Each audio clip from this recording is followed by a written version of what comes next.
தாய் தமிழ் உறவுகளுக்கு வணக்கம். நம்ம இப்போ நடந்துக்கிட்டு இருக்கிற எக்ஸிட் போல் கருத்து கணிப்புகளை பற்றி தான் நம்ம பார்க்க போகிறோம்.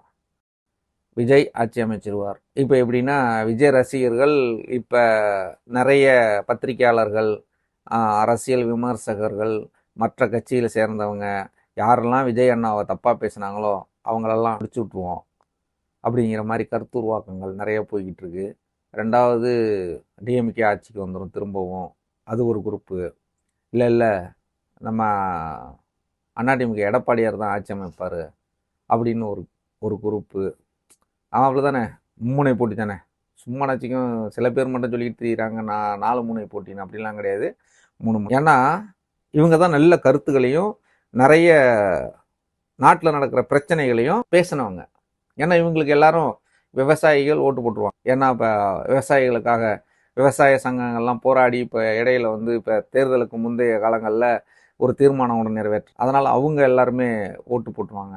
அதுவும் விஜய்க்கு கூட போட்டுறதுக்கு வாய்ப்பு இருக்குது. ரெண்டாவது, நிரந்தர பணி இல்லைன்னு ஆசிரியர்கள் போராடினா இப்போ அவங்களும் விஜய் அண்ணாவுக்கு தான் ஓட்டு போடுவாங்க.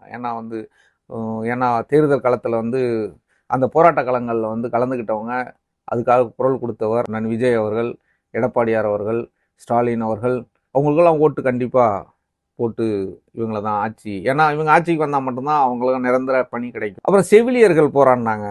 செவிலியர்களுக்கும் சரியான ஊதியம் இதெல்லாம் கிடைக்கணும்னா இவங்க தான் விஜய் அண்ணா ஆட்சிக்கு வரணும். ஏன்னா இவங்க தான் களத்துக்கு போயிட்டு போராட்ட களத்தில் இருந்தவங்களுக்கு ஆறுதல் சொல்லி, நாங்கள் ஆட்சிக்கு வந்தவொடனே இதெல்லாம் செஞ்சு கொடுத்துறோம்ப்பா அப்படின்னு சொல்லி வாக்குறுதி கொடுத்துருக்காங்க. எடப்பாடியார், ஸ்டாலின் ஐயா அவர்கள் இவங்கெல்லாம் வாக்குறுதி கொடுத்துருக்காங்க.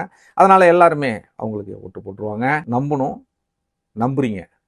அப்புறம் நம்ம பார்த்தீங்கன்னா, தூய்மை பணியாளர்கள் ரொம்ப நாளாக போராடிட்டு இருந்தாங்க. அவங்களுக்கு என்ன அடக்குமுறையெல்லாம் வந்துச்சு, அதெல்லாம் விஜய் அண்ணா தான் தடுத்து நிறுத்தி அவங்களுக்கு போராட்டத்தில் இருந்தவங்களுக்கு சில வாக்குறுதிகள்லாம் கொடுத்து, அது மாதிரி எடப்பாடி ஐயாவும் போயிட்டு வாக்குறுதியெல்லாம் கொடுத்து, நாங்கள் எல்லாத்தையும் செஞ்சுருவோம், நீங்கள் கவலைப்படாதீங்க, அடுத்து நம்ம ஆட்சிக்கு வந்தோடனே நீங்கள் ஓட்டை போட்டிங்கன்னா நாங்கள் ஆட்சிக்கு வந்துடுவோம், நம்ம நாட்டில் ஓட்டையை போட்டுடலாம் அப்படின்லாம் சொல்லி வாக்குறுதியெல்லாம் கொடுத்து அவங்க ஓட்டும். அப்புறம் பரந்தூர் விமான நிலைய பிரச்சனை, அதுக்கும் எடப்பாடி ஐயா,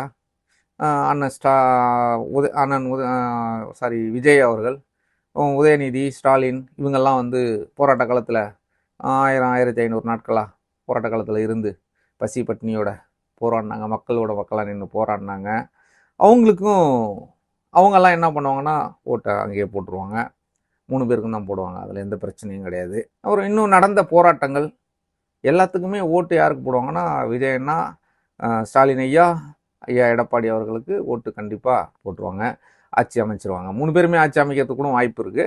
நீங்கள் நம்பி தான் ஆகணும். 3 பேருமே ஆட்சி அமைச்சிருவாங்க. ஏன்னா தேவை இருக்குல்ல. பின்ன எல்லா போராட்டத்துலேயும் கலந்துக்கிட்டு அவங்க மக்கள் பிரச்சனைகளை பேசி மக்களை அரசியல் படுத்தி நீங்கள் கேளுங்க, மக்களுக்கு தெளிவாக தெரியுமே, எல்லா விஷயமும் தெரியும். நாட்டில் என்ன நடக்குது, ஒரு தமிழக அரசனுடைய பட்ஜெட் எவ்வளோன்னு கேளுங்க, மக்களை தெளிவாக தெரியும். ஒரு எம்எல்ஏவுடைய ஆண்டுக்கான வளர்ச்சி நிதி, எம்எல்ஏ நிதி எவ்வளோன்னு கேளுங்க, தெரியும். தமிழ்நாட்டினுடைய ரேஷன் கார்டு எவ்வளோன்னு கேளுங்க, தெரியும். இப்போ நீங்கள் 2000 2500 கொடுப்பேன்னு சொன்னீங்களே, எப்படி கொடுப்பீங்க அப்படிங்கிறது மக்களுக்கு தெரியும். பிரிட்ஜு தரேன்னீங்க, டோக்கன் தரேன்னீங்க, கேஷ் தரேன்னீங்க, இதெல்லாம் எப்படி கொடுப்பீங்க மக்களுக்கு தெரியும். ஏன்னா இப்போ நீங்கள் எல்லாருமே பாக்கெட்டு காசு தானே எடுத்து கொடுக்குறோம். நம்ம எடப்பாடி ஐயா இதில் கொஞ்சம் இருக்கிற சொத்து பத்தெல்லாம் விற்று கொடுத்துருவாரு. அப்படி இல்லைன்னா அண்ணன் விஜய் அவர்கள் எப்படின்னா இருக்கிற மண்டபங்கள்னு இருக்கிற சொத்து கித்து எல்லாத்தையும் விற்று, இல்லைன்னா படம் நடிச்சு கூட கொடுத்துருவாரு. ஸ்டாலின் ஐயா வேற காரு வேற இல்லை அவருக்கு. அது மக்கள் சில ஊர்களில் பேசிக்கிட்டு இருந்தாங்க, நாங்கள் கூட கேட்டேன் காதால், அவருக்கு ஒரு கார் வாங்கி கொடுக்கணும், நமக்காக கஷ்டப்படுறவர் அப்படிங்கிற மாதிரி பேசிக்கிட்டு இருக்காங்க.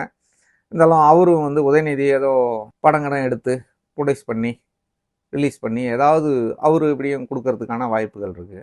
அதனால் உங்களுக்கு 3 பேருக்குமே முதலமைச்சர் ஆகும் தகுதி 3 பேருக்கு தான் இருக்குது. அதில் எந்த மாற்று கருத்தும் கிடையாது. எனக்கு இல்லை மாற்று கருத்து, மக்களுக்கும் கிடையாதுன்னு நினைக்கிறேன். ஏன்னா ஓட்டு அவங்களுக்கே போட்டுருவோம். அப்புறம் என்ன பிரச்சனைகள் தமிழ்நாட்டில், வேறு ஒன்றும் பிரச்சனை இருக்கிற மாதிரி தெரியலையே. ஒரு பிரச்சனையும் கிடையாது. நாட்டில் பிரச்சனையே கிடையாது. ஏன்னா இதுவரையிலையும் ஆண்டவங்க அப்படி ஆண்டிருக்காங்க. அதனால் மக்கள் எந்த பிரச்சனையும் இல்லை. பாலாறும் தேனாரும் ஓடுதுன்னு நினைக்கிறேன். ஓடுது. அப்புறம் வேற என்ன பிரச்சனை, பெரும் பிரச்சனை என்னங்க, வேற ஒன்றும் பிரச்சனை இல்லை. இந்த கேஷ் தட்டுப்பாடெல்லாம் அது ஒரு பெரிய பிரச்சனையாங்க. அது மத்திய கவர்மெண்ட் பிரச்சனைங்க, ஸ்டேட் கவர்மெண்ட் பிரச்சனை கிடையாது. அப்புறம் வேற என்ன பிரச்சனை இருக்குது, எனக்கு தெரிஞ்சு வேற ஒன்றும் பிரச்சனையே இல்லையாட்டு. வேற பிரச்சனையே ஒன்றும் கிடையாது. தமிழ்நாட்டில் பிரச்சனைகளே இல்லை. அப்படி இருந்த பிரச்சனைகளுக்கு எல்லாத்துக்கும் தீர்வை சொன்ன, களத்தில் வந்து நின்று மக்களை அரசியல்படுத்தி வாக்கு வாங்கி வெற்றி பெற்று மக்களுக்கான நல்ல ஆட்சியை கொடுப்போன்னு உறுதியளிச்சிருக்காங்க. செய்ய வேண்டியதானே. ஏன்னா தமிழ்நாட்டினுடைய கடன் கூட இந்த நட அடைஞ்சிரும்னு நினைக்கிறேன். இப்போ 24ஆம் தேதிக்கு பிறகு வர்ற ரிசல்ட்டை பொறுத்து இருக்குது. கடன் கண்டிப்பாக அரைஞ்சிரும். ஏன்னா விஜய் அண்ணன் வந்தாருன்னா எப்படின்னா 10 லட்சம் கோடி 10 லட்சம் கோடிலாம் ஒரு காசா? 10 படம் நடிச்சாருன்னா கொடுத்துட்டு போயிடுவார். 1000 கோடி 2000 கோடின்னு ஒரு படத்துக்குடைய வருமானம். 10 படம் நடிச்சாருன்னா கொடுத்துருவாரு. அதுலேயும் ஒன்றும் பிரச்சனை இல்லை. இதில் ஸ்டாலின் வந்து அடைக்க முடியுமாங்கிறது சந்தேகம் தான்.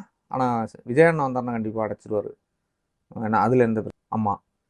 அப்புறம் வேறு என்ன பிரச்சனை? ஏதாவது பிரச்சனை இருக்குது? அவர் தான் லேப்டாப் கொடுத்தாச்சு, பணம் எல்லாருக்கும் கொடுத்தாச்சு. வேலை இல்லாதவங்களுக்கு வேறு காசு கொடுத்துருவோம். நீங்கள் வேலை பார்க்கணுங்கிற அவசியம் இல்லை. ஏன்னா இப்போ அது வந்து அதுவும் ஒன்றும் பிரச்சனை. 4000 ரூபா கொடுக்குறேன்னு இருக்கார் அண்ணன். எடப்பாடியும் காசு கொடுக்குறேன்னு இருக்காரு. அப்புறம் 2வது பெண்கள்லாம் சந்தோஷமாக குதூகலமாக இருக்காங்க. அவங்களுக்கு என்னென்னா இப்போ 8000 ரூபா கூப்பனு, 10,000 ரூபா ரொக்கம். இப்போ இதெல்லாம் வந்து இதை வச்சுட்டு சந்தோஷமாக வாழ முடியாதா? இதெல்லாம் சும்மா சில பேர் பேசிக்கிட்டு திரியிறாங்க.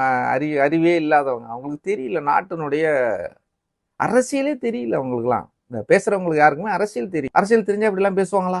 ஏன்னா அப்படி தான் போயிட்டு இருக்கு. அதே போல் இப்போ வந்து இந்த மீடியாக்களும் நல்லா சிறப்பான அவங்க வேலைகளையும், ஏன்னா மக்கள் பிரச்சனைகளை எடுத்து தனியான ஒவ்வொரு விவாதம் ஒவ்வொரு நாளும் சன் டிவிலேருந்து இருக்கிற மெயின் ஸ்ட்ரீம் மீடியா எல்லாமே போட்டு கிழின்னு கிழிக்கிறாங்க. மக்கள் பிரச்சனையை வந்து அப்படி குரல் கொடுக்குது மீடியாக்கள்லாம்.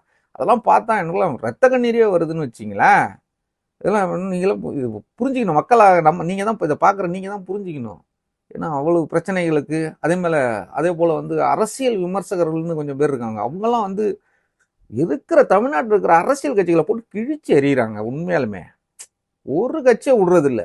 எல்லாரையும் அரசியல் பத்திரிகையாளர்னா யாருங்க பத்திரிகையாளர்னா நாட்டில் இருக்கிற பிரச்சனைகளை வெளிச்சம் போட்டு காட்டுற ஒரு உன்னதமான மனிதர்கள் அவங்க. அதே போல மக்கள் பிரச்சனைகளை எடுத்து தனியான விவாதிக்கிறதுல இல்லை. வீடுகள்லாம் டிவி பெட்டியே எரிஞ்சிருக்குன்னா பார்த்துங்கலாம், ஃபயர் ஆகி அந்த அளவுக்கு விவாதிக்கிறாங்க. இப்படியெல்லாம் ஒரு நல்ல மனுஷன் இருக்கிற இந்த நாடு இன்னும் பல ஆண்டு காலத்துக்கு நல்லா இருக்கணும் அப்படிங்கிறது தான் நம்ம ஆசை. மக்கள் பாருங்கள், எவ்வளவு கட்சிகள் வந்து மக்களை அவ்வளவு சந்தோஷமாகவும் செல்வ செழிப்பாகவும் இதெல்லாம் பார்க்கும்போது பெருமையாக இருக்குது. உண்மையாலுமே எனக்கு புல்லரிச்சு போகுதுங்க பாருங்கள். இன்னும் சொல்கிற மாதிரி இல்லை உண்மையாலுமே. அப்புறம் வேறு என்ன பிரச்சனை நம்ம நாட்டுக்கு? வேறு என்ன நமக்கு என்ன ஏதாவது குறைகள் இருந்தால் வீடியோ சொல்லி போடலாம். எந்த குறையும் இல்லாமல் இருக்குது. 4ஆம் தேதி வேறு இப்போ அடுத்து புதிய ஆட்சி ஒன்று வேறு வரும். நீங்கள் வேணா பாருங்கள், மழை மும்மாறி பொழியும். விவசாயிகள் அப்படியே ஜாலியாக சந்தோஷமாக பிள்ளைங்களோட அப்படியே சும்மா இன்ப சுற்றுலான்னு நாடாக போய் பார்ப்பாங்க. அப்புறம் மலை மண் எல்லாமே அதெல்லாம் அந்த வளங்கள்லாம் ரொம்ப கட்டுக்கோப்பாக 70 ஆண்டுகளாக பாதுகாத்து இனிமேல்ட்டு வேற யாராவது ஆட்சிக்கு வந்து அதனுக்கு ஏதாவது சேதாரம் வந்துருச்சுன்னா மக்கள் வந்து நம்ம தெளிவாக இவங்களுக்கு தான் வாக்கு செலுத்துவாங்க. ஏன்னா இவங்க தான் வந்து எல்லா வேலையும் கரெக்டாக செஞ்சுருக்காங்க.